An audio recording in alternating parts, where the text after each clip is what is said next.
Hello dear students, welcome back to our YouTube channel. This video is very important for all of the banking aspirants.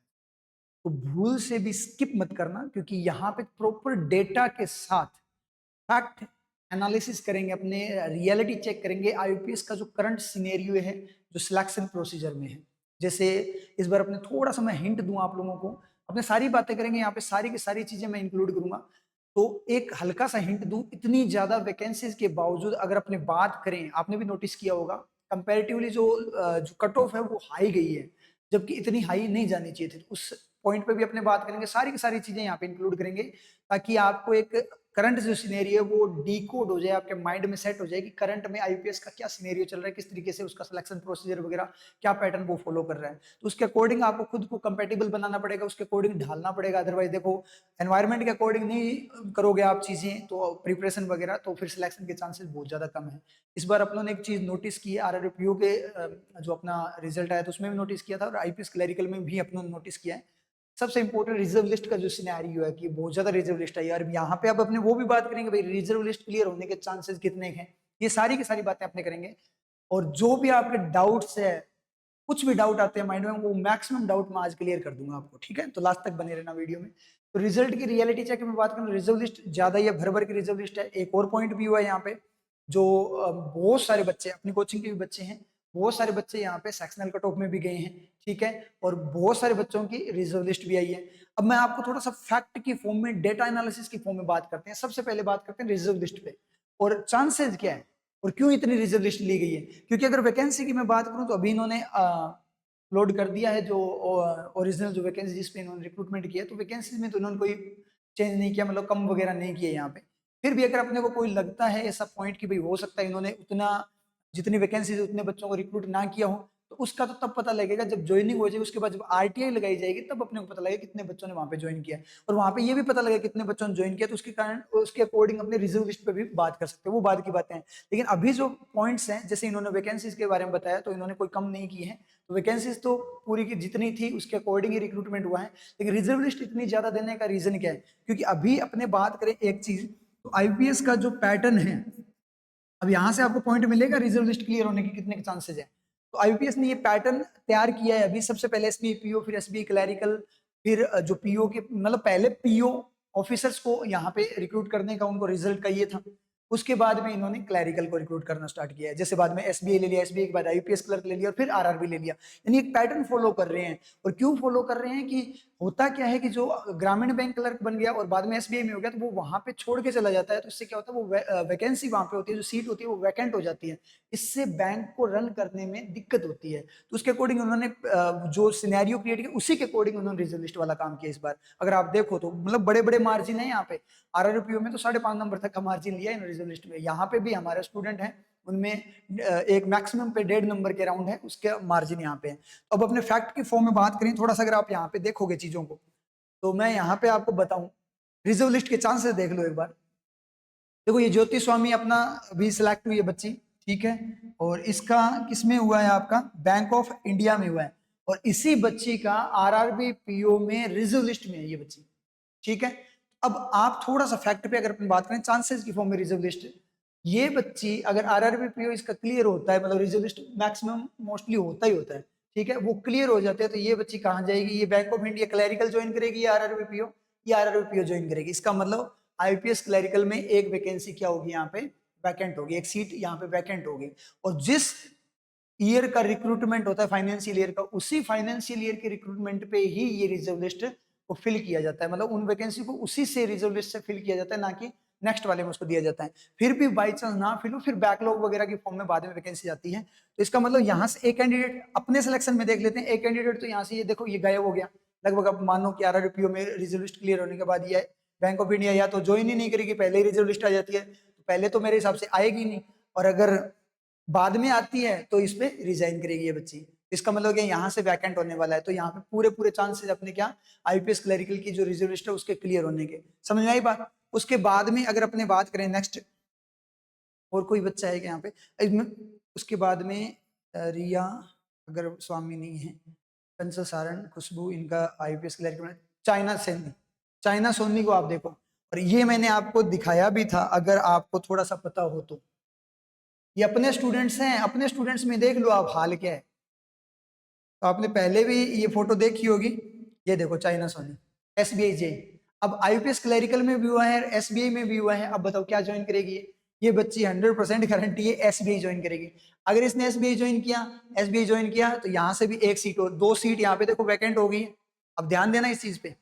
अब next data की form में चलें अपने, आगे कौन था, आगे देख लेते हैं। यहाँ तक पहुंच गए थे अपने, ये अपने रिजल्ट है। तो उसके बाद में रोहित चिलाना का नहीं है। उसके बाद में अपनी बात करें, पवन कुमार और दिनेश राजपुरोहित दोनों के दोनों बैंक ऑफ बड़ौदा में है, यूनियन बैंक ऑफ इंडिया में।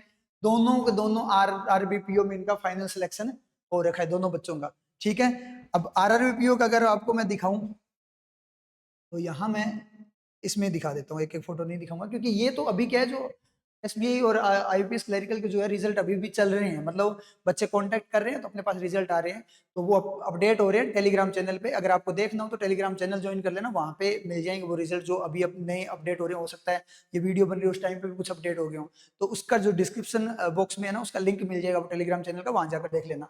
अब यहाँ पे अगर मैं बात करूँ, पवन कुमार और अपना कौन सा दिनेश राजपुरोहित, 2 बच्चे थे। तो ये रहा दिनेश राजपुरोहित, ये ग्रामीण बैंक में पीयू है, और उसके बाद में पवन कुमार ये भी पीयू है। दोनों देखो पीयू वाली लिस्ट में जो अपना बैनर तैयार किया, ये बैनर इसलिए तैयार किया फाइनल सिलेक्शन हो गया तो उसके बाद बैनर तैयार हो जाता है, उससे पहले एक फोटो वगैरह अपलोड होती है फिर बैनर तैयार होता है। ठीक है, क्योंकि साथ साथ जिस दिन रिजल्ट आता है उसी दिन हम शुरू कर देते हैं। अब आईपीएस क्लरिकल में तो रिजल्ट आया मतलब 5 मिनट में स्टार्ट हो गए थे पूरे टेलीग्राम पे। अगर आप कोई बच्चा कनेक्टेड है तो उसने देखा होगा रिजल्ट। ठीक है, तो वो अपने रिजल्ट है वो थोड़ी सी आप मान लो एड टाइप मान लो। तो पवन कुमार और ये दिनेश राजपूत, ये दोनों के दोनों पीओ में है। अब ये किसको ज्वाइन करें, आईपीएस क्लरिकल या आरआरबीपीओ, आरआरबीपीओ को ज्वाइन करेंगे, आईपीएस क्लरिकल ज्वाइन नहीं करेंगे। उसके बाद में अगर अपने बात करें कि ऑफिसर के पोस्ट ज्वाइन करेंगे और आरआरबी है। उसके बाद में कौन थे ये, अब यहाँ पे देखो आप, लवदीप सिंह बैंक ऑफ बड़ौदा में भी हुआ है इसका। ठीक है, क्लरिकल में, एसबीआई में भी हुआ है और आरआरबीपीओ, 3 सिलेक्शन है इस बच्चे की। ठीक है, गौरव गजरा का एक, ये बैंक ऑफ बड़ौदा में आईपीएस क्लर्क का है। इसके 3 सिलेक्शन है, तो 3 सिलेक्शन अगर आपको मैं दिखाऊं तो ये लो एसबीआई जे। ठीक है, एसबीआई में भी है। अब सोनू योगी एसबीआई में है, एसबीआई में इसका हुआ है, और इसका आरआरबीपीओ में भी हुआ है। अब ये देखते हैं कि ये पीओ ज्वाइन करता है, क्योंकि ये दोनों टक्कर वाली बात है, आरआरबीपीओ और एसबीआई टेक की फॉर्म में। तो अब उसमें अगर ये ज्वाइन करता है आरआरबीपीओ के चांसेस ज्यादा होते हैं।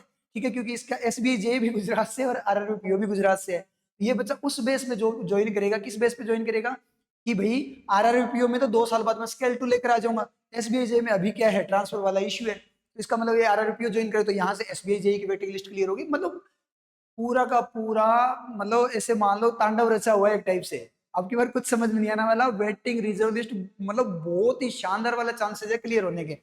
उसके बाद में लवदीप का बताया था मैंने, लवदीप को आप यहाँ पे भी देख सकते हो, ये कंप्लीट वाले बैनर में जो बैच वाला अनाउंसमेंट वाला बैनर है ना, उसमें देखो ये लवदीप सिंह, ये रहा गुजरात ग्रामीण बैंक में पीओ, इसका पीओ में भी है। अब 3 है इसके पास, अब ऑप्शन देख लो। मेरे हिसाब से ये बंदा आईपीएस क्लरिकल में तो भूल से भी नहीं जाएगा, ये या तो एसबीआई में जाएगा या फिर आरआरबीपीओ में जाएगा, ये गारंटी है। क्यों, क्योंकि एसबीआई में जाएगा तो वो ब्रांड वैल्यू के अकॉर्डिंग जाएगा, आरआरबी में जाएगा तो ऑफिसर बेस पे जाएगा, तो 2 ही बनते हैं। तो आईपीएस क्लर्क तो यहाँ ये पूरा प्रॉपर छोड़ेगा ही छोड़ेगा, ये तो वैकेंट है ही। यहाँ पे 3 कितनी वैकेंट होगी, 1 2, चाइना वाला था 4 5, 5 वैकेंट होगी अपने रिजल्ट में, अपनी कोचिंग के रिजल्ट में 5 वैकेंट हो रही है आईपीएस क्लर्क में। अब देखो आप रिजर्व लिस्ट के चांसेस। उसके बाद में अगर अपने बात करें नेक्स्ट, और कौन है, तो कितने अपडेट हुए, लोकेश शर्मा, लोकेश शर्मा का एसबीआई जे में हो रखा है। लोकेश शर्मा देख लो आप, ठीक है, बैंक ऑफ बड़ौदा में है। और लोकेश शर्मा का अगर मैं आपको दिखाऊं तो यहाँ पे एसबीआई जे में, एसबीआई जे में लोकेश शर्मा था क्या, एसबीआई जे में लोकेश शर्मा का था, मैं भूल गया यहाँ पे, फोटो नहीं ले पाया। नहीं नहीं, एसबीआई जे में तो पता नहीं, आरआरपीओ में था, मुझे ये फोटो थोड़ी याद आ रही है, एक बार देखना कहीं कहाँ पे, आरआरपीओ वाले में देखना, ये लोकेश शर्मा, ये पीओ में है, आरआरबी एसबीआई जे में नहीं है, आरआरबीपीओ में है ये। आरआरबीपीओ में है तो ये बंदा पक्का आरआरबीपीओ ज्वाइन करेगा, आईपीएस नहीं ज्वाइन करेगा। ठीक है, उसके बाद में अगर अपने बात करें और बच्चों की, देखो 6 सीट यहाँ पे वैकेंट हो चुकी है अपनी। ठीक है, रिजर्व लिस्ट वालों के लिए खुल्लम खुल्ला चल रहा है सिस्टम सारा।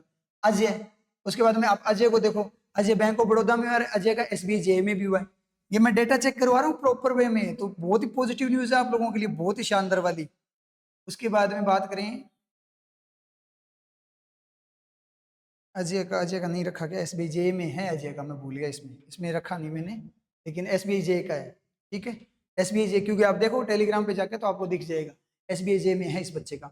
उसके बाद में अगर अपने बात करें और कौन है, जय शर्मा के बाद हर्ष शर्मा, बैंक ऑफ बड़ौदा में, और पीओ भी है सेंट्रल बैंक ऑफ इंडिया में। अब पीओ वाला मैं आपको आईबीपीएस पीओ दिखाता हूँ आपको। मैं पहले जो बैनर तैयार किया था अपना स्टार्टिंग में, हर्ष शर्मा, ये रहा central bank of India PO. अब बताओ ये आईपीएस पीओ ज्वाइन करेगा, आईपीएस क्लरिकल ज्वाइन करेगा, तो 7वीं जो वैकेंट है यहाँ पे। ठीक है, उसके बाद में अगर अपने बात करें, ये अपने रिजल्ट दिखा रहा हूँ मैं, और किसी नहीं, सिर्फ कोचिंग के रिजल्ट में ये हाल है, देख लो। तो मतलब मजे ही मजे हैं। उसके बाद में कौन है, रूपाली का नहीं है। ठीक है, रूपाली के बाद में कौन है, पूनम मिड्डा एसबीआई जे नहीं है। चाइना सोनी एसबीआई जे में है, और आईपीएस कलेक्टर में मैंने आपको दिखाया ही था, दोनों जगह पे चाइना। ठीक है, और इसका पीओ और क्लरिकल दोनों में था, तो मतलब 7-8 वैकेंसी तो। साहिल अग्रवाल का एसबीआई जे में, दीपक कुमार आरआरबी पीओ है, दीपक कुमार आरआरबी पीओ में भी है। दीपक कहाँ पे है, दीपक ये रहा दीपक, ये भी पीओ में है दीपक। इसका मतलब क्या है, ये भी फिर से वैकेंट है। तो मतलब यहाँ पे 8-9, मतलब लगभग 10 मान लो, 10 यहाँ पे क्या है, वैकेंट है सीट्स। और यही वो सिनेरियो है जिसके कारण इन्होंने क्या किया था, ये रिजर्व लिस्ट ज्यादा दी है। क्यों? क्योंकि इनको पता है कि पीओ वाला जाएगा। अब अपने सिलेक्शन में देख लो, 10 बच्चे यहाँ पे आईपीएस क्लरिकल नहीं ज्वाइन करने वाले, 10 बच्चे। अब इस चीज को, या 9 या 10 जो भी है, ये बच्चे इतने नहीं ज्वाइन करने वाले, तो वहां पे फिर वो 10 की वैकेंट हो जाएगी। अपनी कोचिंग से 10 वैकेंट हो जाए, ऑल इंडिया पे तो बहुत सारे बच्चे हैं, तो इतनी वैकेंट होने वाली सीटें, यानी भर भर के रिजर्व लिस्ट दिए इन लोगों ने अपने अकॉर्डिंग, उसके अकॉर्डिंग। तो समझ में आई ये बात? तो ये पॉइंट था रिजर्वेशन ज्यादा आने का, आपको आई थिंक क्लियर हो गया होगा। उसके बाद में कि सर फिर कट ऑफ इतनी ज्यादा जाने का रीजन क्या था? कट ऑफ ज्यादा जाने का रीजन कुछ नहीं है, ये अपने स्टैंडर्ड मेंटेन करना चाहता है। जैसे आरआरबी पीओ में प्री में आप लोगों ने देखा होगा, अगर किसी को याद है तो। ठीक है, पीओ में क्लैरिकल में दोनों में देख लो, बच्चों को 10-10, 15-15 नंबर एक्स्ट्रा दिए गए थे, जितने वो करके आए थे। याद आया कुछ? जितने आप लोगों के 10-10, 15, तो वो कट ऑफ एक टाइप से 15 नंबर नीचे ही थी। जैसे मान लो कट ऑफ 75 है किसी चीज की, फॉर एग्जाम्पल, तो उसकी कट ऑफ रियल में 60 थी, लेकिन उन्होंने 15 नंबर एक्स्ट्रा देकर उसको 75 पे ले गए। मार्जिन दिखाना चाहता है। क्यों? एक मार्केट में हवा बनी रहे कि आईबीपीएस की कट ऑफ बहुत हाई जाती है, तो बच्चा क्या करे, खतरनाक वाली तैयारी करे। ठीक है, लो कट ऑफ के अकॉर्डिंग कहीं वो बच्चा अपनी क्वालिटी को डाउन ना कर दे, डिग्रेड ना हो जाए उसकी। तो ये भी एक रीजन हो सकता है कट ऑफ को बढ़ाने का। समझे ये बात? तो ये चीज है। और उसके बाद में सबसे इंपॉर्टेंट जो टॉपिक की बात करूंगा ना, जो बहुत सारे बच्चों के साथ हुआ है, एक अवॉइड करना चीजों को, ये सेक्शनल कट ऑफ। पता नहीं कितने बच्चों को बर्बाद किया है सेक्शनल कट ऑफ। बहुत सारे बच्चे यहाँ पे भी मिल जाएंगे, आप बता देना मुझे कितने बच्चों की सेक्शनल कट ऑफ गई है। और मुझे ये भी बताना कि जो बच्चे जिन रिजर्व लिस्ट में हैं वो कितने मार्जिन से है, तो अपने को पता लगे ना मैक्सिमम कितना डेटा हो सकता है, तो एक पॉजिटिव पॉइंट अपने लिए। ठीक है, तो सेक्शन, क्योंकि अब हमारा बच्चा जो है 1.5 नंबर के अराउंड ये जो हाईएस्ट पे बैक है, और सिलेक्शन जितने से, जैसे उसमें 17 मैंने आपको बताया आरआरपीओ में, इसमें भी है ना 19 पता नहीं इतने, मतलब बच्चे हैं ना रिजर्व लिस्ट में। यहाँ पे बहुत सारे बच्चे क्या रिजर्व लिस्ट में है, और भी कई बच्चे कॉन्टेक्ट भी नहीं करते रिजर्व लिस्ट वाले, तो रिजर्व लिस्ट भी खूब निकाली है इन्होंने पूरा ध्यान रखा है इस बार कि भाई मतलब बैंक में प्रॉपर वैकेंसी रहनी चाहिए, मतलब स्टाफ की शॉर्टेज नहीं आनी चाहिए, इन्होंने दिमाग लगाया है यहाँ पे, तो अपने लिए तो फायदा ही है। सेक्शनल कट ऑफ ने बहुत लोगों को बर्बाद किया, और उसमें बहुत सारे लोग, जैसे करंट अफेयर की सेक्शन, कईयों के 0 के 0 नंबर हैं, करंट अफेयर की सेक्शन गई है, या फिर बहुत सारे बच्चों की इंग्लिश की गई है। क्यों? क्योंकि आरआरबी का क्या चल रहा था, सीन चल रहा था। आरआरबी जो बच्चे फोकस्ड है ज्यादातर, वो नॉर्थ इंडिया स्टूडेंट्स क्या करते हैं, इंग्लिश को अवॉइड करते हैं। और मैं हमेशा आपको बोलता हूं, आप आरआरबी छोड़ दो, और जितने भी एग्जाम्स हैं आपके, उसमें इंग्लिश आपका सिलेक्शन नहीं होने देगी। सिलेक्शन करवाएगी तो भी इंग्लिश करवाएगी, और सिलेक्शन रोकेगी भी तो इंग्लिश ही रोकेगी। ये बात मैं हर बार बोलता हूँ, फिर भी आपको समझ में नहीं आती ये बात। ठीक है, और आरआरबी में भी इंग्लिश ही सिलेक्शन करवाती है, क्योंकि इंग्लिश और हिंदी दोनों ऑप्शन में आती है, ओनली हिंदी नहीं आती, तो इंग्लिश वाले ले जाते हैं। अभी आप एग्जाम्पल देखो, जैसे बच्चों के, अभी ये लवदीप सिंह था, ठीक है, इस बच्चे ने क्या किया है, ये बहुत सारे बच्चों ने आईपीएस क्लर्क भी क्लियर किया है, और इन्होंने क्या किया है, आरआरबी पीओ भी क्लियर किया है। तो ये इंग्लिश वाले बच्चे हैं, आईपीएस क्लर्क एसबीआई क्लर्क दोनों इन्होंने क्लियर किए हैं, तो इसका मतलब आरआरबी पीओ भी छीन के ले गए आप लोगों से, तो इंग्लिश वाले आपसे वो भी छीन के ले जाएंगे। आपके पास सिर्फ 2 ऑप्शन है, अगर उसमें नहीं हुआ तो 1 साल पे चली जाती है बात। और इन बच्चों के पास क्या है, ऑप्शन ही ऑप्शन है, क्योंकि ऐसे थोड़ी है कि भाई ये इंग्लिश वाले हैं तो आरआरबी नहीं उड़ाएंगे, ये तो आरआरबी उड़ाएंगे, ये तो बख्शेंगे नहीं आप लोगों को। समझ में आई चीज? तो आप बहुत सारे ऑप्शंस को खराब कर रहे हो इस चक्कर में। तो सेक्शनल पे काम करना है, सेक्शनल को अवॉइड नहीं कर सकते, खास करके इस सब्जेक्ट को भूल से भी अवॉइड मत करना इंग्लिश को। इसकी तो कट ऑफ चलो 1.75 थी, कुछ ही बच्चे रहे हैं, लेकिन यहाँ पे बहुत सारे बच्चों को मार्जिन, जिनकी मेरे अपने कोचिंग के बच्चे बात करें जो आरआरबी फोकस थे, जिनको मैं बोलता था भाई इंग्लिश पे ध्यान दो कि सर एक बार प्लीज आरआरबी, क्योंकि प्री में मैथ रीजनिंग दो ही दो आती है, उसके अकॉर्डिंग था। तो बहुत सारे बच्चे ऐसे भी थे जो 0.25 वगैरह के मार्जिन से इंग्लिश में रहेगा, ओवरऑल से बहुत नंबर एक्स्ट्रा है उन लोगों के। सही बात। और जिन बच्चों को है उनके इंग्लिश में 20+ मार्क्स हैं, मेंस में 30+ मार्क्स वाले भी बच्चे हैं। तो बहुत से ऐसे बच्चे ही बैठे हैं, और इंग्लिश के बेस पे उन्होंने अपना स्कोर भी 100+ मार्क्स वाले बच्चे भी हैं, 102.38 ऐसे करके, 108 नंबर ऐसे करके बच्चे, बहुत सारे बच्चे हैं। ठीक है, तो वो मार्जिन कहाँ से लेके आओगे, इस सब्जेक्ट को अवॉइड नहीं कर सकते। और आरआरबी में भी ये बहुत बड़ा रोल प्ले करता है, कंपेरेटिवली हिंदी से इजी होता है, इसमें मार्क्स ज्यादा बनते हैं। तो थोड़ा सा इन चीजों का ध्यान रखना आप लोग। क्लैरिटी मिल गई आई थिंक आप लोगों को। और करंट सिनेरियो आपको आईपीएस का पता लग गया होगा किस तरीके से कट ऑफ का क्या सिनेरियो है, कि एक हाइप बनी रहे मार्केट में, एक ब्रांड वैल्यू बनी रहे कि भाई आईपीएस को क्रैक करना इतना इजी नहीं है बैंक एग्जाम को। तो उसके अकॉर्डिंग भी जैसे अपने देखा है, मैं उसके अकॉर्डिंग एक एनालिसिस की फॉर्म में आपको बता रहा हूँ, बस पोस्टमार्टम जो किया है उसके अकॉर्डिंग। तो वो चीज है यहाँ पे। और उसके बाद में दूसरा अपना पॉइंट जो है वो क्या है, कि रिजर्व लिस्ट बड़ी आ रही है, क्योंकि ये जो अब नया पैटर्न फॉलो हुआ है इसके अकॉर्डिंग रिजर्व लिस्ट ज्यादा रखी जाएगी, तो उससे चांसेस बहुत बढ़िया रहेंगे, यानी खराब नहीं हुई कोई सीट। अपने बोलते हैं ना जिस तरीके से, कई बार आप बोलते हो, जैसे मेरे लिए बहुत बार बोलते हो आप लोग कि जैसे एसबीआई पीओ इस बार इंटरव्यू कॉल थी, और आईपीएस पीओ इंटरव्यू कॉल, आप लोगों के चक्कर में इंटरव्यू देने नहीं गया, ठीक है, क्योंकि आप बोलने लगे हमारी सीट खराब करते हैं। मैंने बोला चलो जाके इंटरव्यू में ले लो सिलेक्शन। तो ये जो बोलते हो ना कि सीट खराब करते हो, वो सीन नहीं रहेगा। सीट खराब करने वाला कोई किसी की सीट खराब नहीं करेगा। समझ आई बात? तो ये सीन था। अब थोड़ा सा अपना एक और पॉइंट पे बात कर लेते हैं। अपना बैच है, न्यू बैच 5 मार्च 8:30 AM पे, इस नंबर पे रजिस्ट्रेशन आप करवा सकते हो जो इंटरेस्टेड बच्चे। ठीक है, और रिजल्ट आपने थोड़ा बहुत देख ही लिया, प्रॉपरली मैं नहीं दिखा पाया आपको क्योंकि प्रॉपर पूरा कंप्लीट रिजल्ट आया नहीं है, फिर भी आपने थोड़ा रिजल्ट देख ही लिया है, तो उसके अकॉर्डिंग आप डिसाइड कर लेना भाई। ठीक है,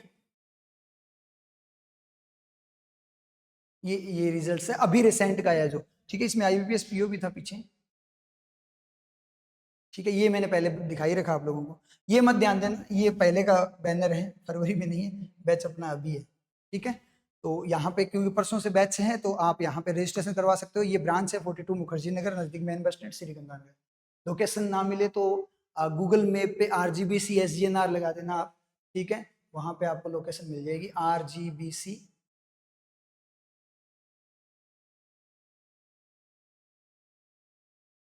RGBC SGNR, ये गूगल मैप पे मिल जाएगा आपको। ठीक है, लोकेशन कोई ना, मैं लेने आ जाऊंगा आप लोगों को। ठीक है, तो यहाँ पे ध्यान रखना। ठीक है, तो मिलते हैं अब नेक्स्ट वीडियो के साथ। कोई भी आपको डाउट हो तो कमेंट सेक्शन में पूछ सकते हो। और एक और चीज है, एसबीआई का अभी एक बहुत ही बढ़िया इन्फॉर्मेशन न्यूज है, यहाँ पे मैं लेके आऊंगा उस पर video. Inter circle transfer open करने की बात चल रही है। ठीक है, यानी एक स्टेट से क्लैरिकल में आप दूसरे स्टेट में ट्रांसफर आपका हो सकता है, उस पर मैं वीडियो जल्दी लेके आऊंगा। तो कनेक्टेड रहना, बने रहना चैनल के साथ। टेलीग्राम चैनल ज्वाइन कर लेना, लिंक डिस्क्रिप्शन बॉक्स में मिल जाएगा।